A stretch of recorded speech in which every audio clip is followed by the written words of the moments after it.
Bonjour à tous et bienvenue sur videobourse.fr pour une analyse moyen terme de la paire euro-dollar. Alors, ici en graphe journalier, on voit qu'on s'enfonce dans un triangle avec... alors, déjà, on va séparer de ceux dont on peut se séparer. Précédemment, on était dans déjà, dans le fond, on est dans un canal haussier. On le voit ici. On est depuis la fin de la crise des subprimes, donc depuis... pardon, de la fin de la crise grecque, donc depuis un peu plus d'un an maintenant, depuis avril... en fait, la crise grecque a marqué ses plus bas en début juin 2010, et moi, les premiers plus hauts que j'ai pris dans le cadre du traçage de la tendance haussière, long terme de cette nouvelle tendance dans laquelle on évolue depuis cette période, c'est un plus haut qui a été marqué en avril 2010, voilà. Donc depuis avril 2010, on est bien sur une tendance haussière avec des plus hauts de plus en plus hauts, des plus bas de plus en plus hauts. On retrace la dynamique baissière qu'on avait observée justement durant la crise grecque, qui est suite à une première accélération baissière qui avait été causée par la crise des subprimes. Donc une accumulation de crises, mais bon, les investisseurs qui reviennent régulièrement sur l'euro qui est pourtant un actif plutôt à risque, alors que le dollar a un rôle de valeur refuge.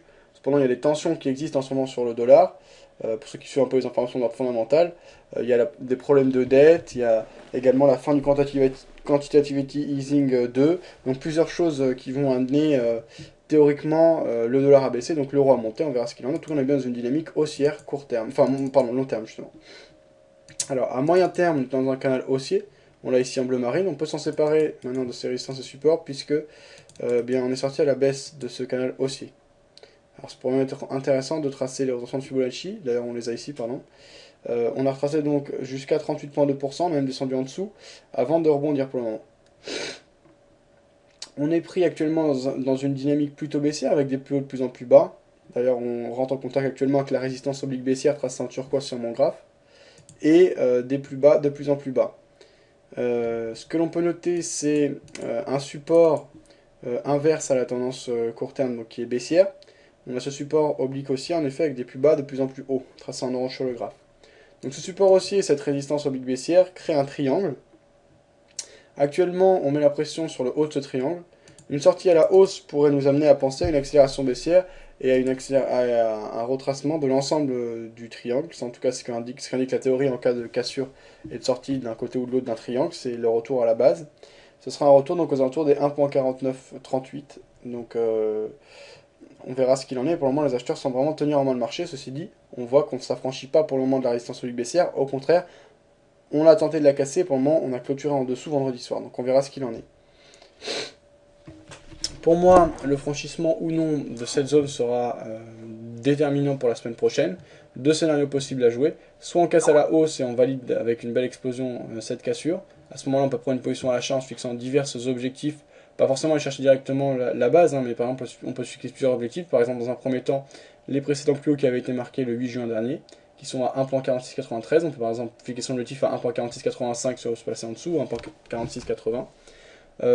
Ensuite, notre objectif peut être les 1.4942, donc on place un objectif en dessous, par exemple à 1.4930 ou 1.4920, ça peut être plutôt logique.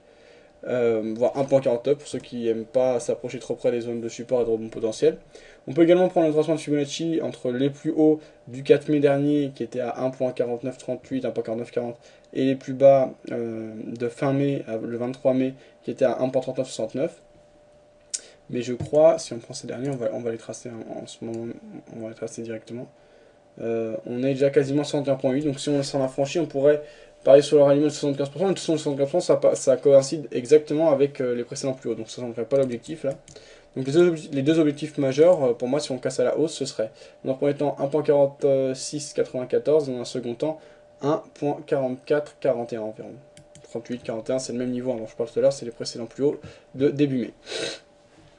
Alors, en revanche, si on rebondit... Alors, au niveau du stop loss, où est-ce qu'on le placerait? Je pense qu'on peut le serrer, puisqu'il y a une cassure. Donc, en général, soit on accélère directement, soit, si ça tergiverse, c'est que la cassure n'est pas fluide et que le signal est un peu invalide. Donc, on peut se protéger de manière assez serrée. Pourquoi pas vers les plus bas qui avaient été marqués vendredi dernier, qui avaient été marqués à 1.4433. Pourquoi, par exemple, placer à 1.4430? Ça me semble plutôt logique. Pour ceux qui aiment des stop loss plus espacés, à ce moment-là, on peut placer carrément sous les plus bas. Ceux qui ont une vision plus long terme que moyen terme, en dessous les plus bas du 27 juin dernier, À ce moment-là, il placerait en dessous des 1.4099, donc par exemple 1.4095 ou 1.4090. Si les vendeurs reprennent en main le marché, on verra ce qui se passe à l'intérieur de ce triangle, mais théoriquement on devrait pouvoir allier la base, le support oublie donc la partie basse de ce triangle, donc à ce moment-là on pourrait prendre une position à la vente pour rallier, pourquoi pas, la base qui actuellement serait à 1.4140, mais étant donné qu'on mettrait plusieurs jours à la rejoindre, à mon avis, ce serait plutôt autour de 1.4170 ou à 1.42 si on met vraiment du temps. Si on marque des plus hauts significatifs, on pourra tracer les Fibonacci entre les plus bas du 27 et les plus hauts donc, du 1er juillet, donc pour le 27 juin jusqu'au 1er juillet, on verra ce qu'il en est, donc pour se fixer divers objectifs. On note qu'on est sur une tendance très court terme, largement haussière, avec la semaine dernière que des journées haussières, et plutôt dynamique, hein, assez forte, à part la dernière journée, donc vendredi, où le mouvement s'est un peu affaibli à l'approche de la résistance. Donc tout va se jouer la semaine prochaine. Gardez un œil sur le contexte fondamental. Alors au niveau de la Grèce, a priori le problème a été repoussé et on ne devrait plus avoir de grosses surprises et donc plus de grosses craintes, en tout cas de tension à court terme, c'est-à-dire pour les prochains mois au niveau de la Grèce. On aura comme toutes les semaines des nouvelles nouvelles macroéconomiques. On a la dette américaine qui peut entrer en compte. Et à ce moment-là, si la dette américaine amène les agences de notation à mettre la pression et à mettre en perspective négative l'économie américaine, on pourrait avoir une belle accélération de l'euro, donc on verra ce qu'il en est. Moi, dans le cadre de mon compte réel, que vous suivez chaque jour lors des émissions de trading de 9h à 17h sur Vidéo Bourse, j'ai une position à la vente, ce qui n'est pas forcément cohérent puisque je suis contre la tendance, mais je me suis embarqué dans cette situation à cause de nouvelles qui étaient tombées jeudi ou mercredi, je sais plus, enfin bref, je me suis mis un peu en difficulté, mais je me suis bien rattrapé puisque du coup j'ai une perte en pression en temps court qui est de 1460 $. Mais en fait, si on regarde, on va regarder l'historique là, on va regarder depuis. Alors, on va sélectionner une période, on va prendre les derniers 3 jours, voilà. Si on regarde sur les derniers 3 jours, alors ça, qu'est-ce que c'était? Ah oui, d'accord, parce qu'il me montre que ça. Donc faut que je prenne depuis le. Allez, on va regarder depuis mercredi, donc depuis le 29. Donc depuis le 29, j'ai fermé au total 1518 $. Donc le profit a déjà été rattrapé depuis. Ah oui, non, pardon. 1078, c'est avec un bonus qui m'a été crédité, mais qui n'a rien à voir. C'est en fait des revenus par rapport à. Parce que j'ai un statut d'apporteur d'affaires chez eux, donc ça, c'est des commissions. Donc en tout, mes profits de perte nets sont à 1237 $. Donc j'ai quasiment entièrement rattrapé les 1460 $ de perte en cours. Donc. Depuis mercredi dernier, donc il n'y a pas de grosse inquiétude, on est quasiment au point d'équilibre, donc on verra ce que ça donne. Si je vois qu'on accélère à la hausse, je continuerai à hedger, puisque j'ai tablé, je suis parti sur une stratégie de hedging pour gérer cette position à la vente de un lot complet. Donc je vais passer de mettre la pression, je vais passer de ne pas voir la réalité, je vais me contenter de suivre et d'essayer d'analyser techniquement, objectivement les marchés, de me protéger quand ça paraît judicieux, de laisser courir quand je pense que les vendeurs ont des chances de reprendre en main le marché. Donc tout ça, vous pourrez le suivre lors des émissions. La semaine prochaine, je serai là de 9h à 17h tous les jours. Ce sera la dernière semaine avant les vacances.